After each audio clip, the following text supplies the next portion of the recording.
Out. গেটের মধ্যে লেখাটা চলো চাটগার উৎসব জব্বরে বলি খেলা ও বৈশাখী মেলা 2025। কখন মেলা বসবে? মেলা তো আজকের থেকে শুরু হয় নাই তো, আজকের থেকে তো শুরু হচ্ছে। আপনারা তো বসেন নাই এখনো? না, বসতে পারি নাই, যে জায়গা বুঝাই দেয় নাই। আসসালামু আলাইকুম। আজ আমি চলে এসেছি আমাদের বাসার কাছে লালদিঘি ময়দান। কোতোয়ালি থানা থেকে শুরু হয়েছে এই মেলাটি, কিন্তু দুর্ভাগ্যবশত এখনো মেলাটি শুরু হয় নাই, বসে নাই। তো মেলার প্রস্তুতি চলছে। তো সেই মেলার প্রস্তুতি দেখতে দেখতে আমার মেয়ে হাত ধরে এগিয়ে যাচ্ছি আর মেলার কিছু ইতিহাস আপনাদের কাছে তুলে ধরছি। জব্বরে বলি খেলা এক বিশেষ ধরনের কুস্তি খেলা, যা চট্টগ্রামের লালদিঘি ময়দানে প্রতি বছরই বৈশাখ মাসে অনুষ্ঠিত হয়। এই খেলায় অংশগ্রহণকারীদেরকে বলা হয় বলি। চট্টগ্রামের আঞ্চলিক ভাষায় কুস্তি বলি খেলা নামে পরিচিত। এক ধনাঢ্য ব্যবসায়ী, চট্টগ্রামের বদরপাতি ব্যবসায়ী আব্দুল জব্বার সওদাগর এই প্রতিযোগিতার সূচনা করেন। তার মৃত্যুর পর এই প্রতিযোগিতা জব্বরে বলি খেলা নামে পরিচিতি লাভ করে। বলি খেলা একটি জনক ও ঐতিহ্যমণ্ডিত প্রতিযোগিতা হিসাবে বিবেচিত। এই বলি খেলাকে লালদিঘির ময়দানের আশেপাশে প্রায় 3 কিলোমিটারে বৈশাখী মেলার আয়োজন করা হয়। এই বৃহত্তর চট্টগ্রাম এলাকার সবচেয়ে বৃহৎ বৈশাখী মেলা এটা।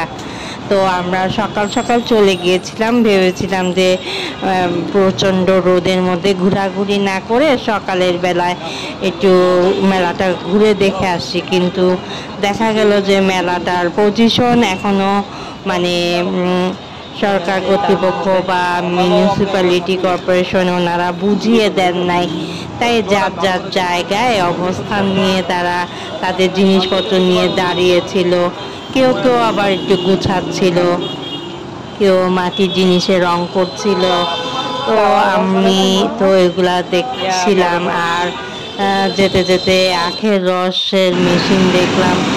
আখের রস খাওয়ার ইচ্ছা জেগে গেল আমার আর আমার মেয়ের। সেটাও 2 গ্লাস খেয়ে নিলাম। আখের রসের গ্লাসের প্রতি 30 টাকা করে। তো 2 গ্লাস 60 টাকা নিয়েছিল। তো আমরা তেমন কিছু কিনি নাই বলতে কিনার মতো তখনও মেলাটা জমে উঠে নাই বা বসে নাই। এই মেলাটা বসতে বসতে হয়তো বিকাল বেলা হবে। তো সে একটা চুড়ি কেনার জন্য বায়না ধরলো আমার মেয়ে। তো চুড়ি কিনলো সে, কাচের চুড়ি 2 ডজন। 1 ডজন 60 টাকা করে, 2 ডজন 120 টাকা নিয়েছিল। এরপরে তো দেখলাম যে লালদিঘির মাঠের মধ্যে কুস্তি খেলার জন্য মঞ্চ তৈরি করতেছে। তো ওই জায়গাটা শ্যুট করা হয় নাই, তো দেখেছিলাম।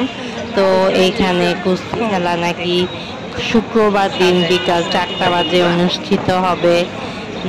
এখানে আবার পুরস্কারও দেওয়া হয়, 1st, 2nd, 3rd। এদেরকে প্রতি বছরই বিভিন্ন অঞ্চল থেকে, এলাকা থেকে কুস্তিবিদরা আসে লড়াই করার জন্য এবং প্রতিযোগিতায় অংশগ্রহণ করে এবং প্রথম, দ্বিতীয়, তৃতীয় স্থান অধিকার করে ভালোই টাকা তারা পুরস্কার পায় আর কি। তো এই খেলা তো আসলে দেখার সাধ্য নাই, কারণ এখানে অনেক অনেক ভিড় হয়ে যায়, প্রচুর মানুষ হয়ে যায়। আমি কখনোই এই খেলাটা সরাসরি দেখতে পারি নাই, তবে মেলাটা উপভোগ করি। প্রতি বছরই আমি এই মেলায় আসি, কিছু না কিছু কিনি। এই মেলায় ঝাড়ু, খুব সুন্দর সুন্দর ফুল ঝাড়ু পাওয়া যায়। তো এখন যেহেতু আমি তাড়াতাড়ি চলে আসছি, সেহেতু এখনো এগুলা কিছুই বসে নাই, তাই কিনতেও পারি নাই। অনেক কিছুই বসে, মাটির জিনিস, তারপর কত রকম যে তৈজসপত্র বসে, এগুলা তো কিছুই এখন আর দেখলাম না। তো যাই হোক, যেগুলাই ছিল কিছু কিছু ভিডিও ধারণ করেছি। মাঠের মধ্যে আবার চরকা, তারপরে আরও কি কি নাগরদোলা দেখলাম, নৌকা দেখলাম, এগুলাও নিশ্চয়ই আস্তে আস্তে চালু হবে বিকালবেলা। তো এগুলা আর শ্যুট করা হয় নাই, আমি শুধু 2 ডজন চুড়ি দেখেছি, নিলাম কিন্তু কাচের, ভিডিও 60 টাকা করে করার ডজন, 120 কথা টাকা। মাথায় আসে নাই। যদি ওগুলো চলতো তাহলে হয়তো আমি ভিডিও করতাম আর কি। তো আপনারা যারা এই চট্টগ্রামে আছেন, কাছাকাছি আছেন, এই জব্বরের মেলায় আপনারা ঘুরে যেতে পারেন। তো আমার ভিডিও দেওয়ার একটাই উদ্দেশ্য যে মেলা এখনো শুরু হয় নাই, তবে এই মেলা 3 দিন থাকবে। বিকাল থেকে হয়তো মেলা জমে যাবে। আপনারা যারা আছেন চট্টগ্রামের মানুষ, আপনারা এসে ঘুরে যেতে পারেন। আপনাদের দরকারি সংসারের জিনিসপত্র এখানে উঠে, অনেক সুন্দর সুন্দর জিনিস উঠে, দেখতে ভালো লাগে।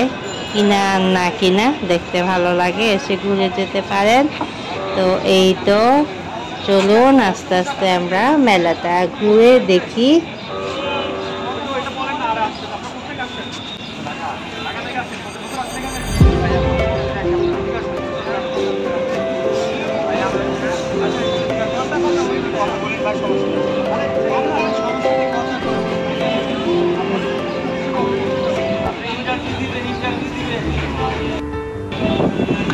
আর 20-50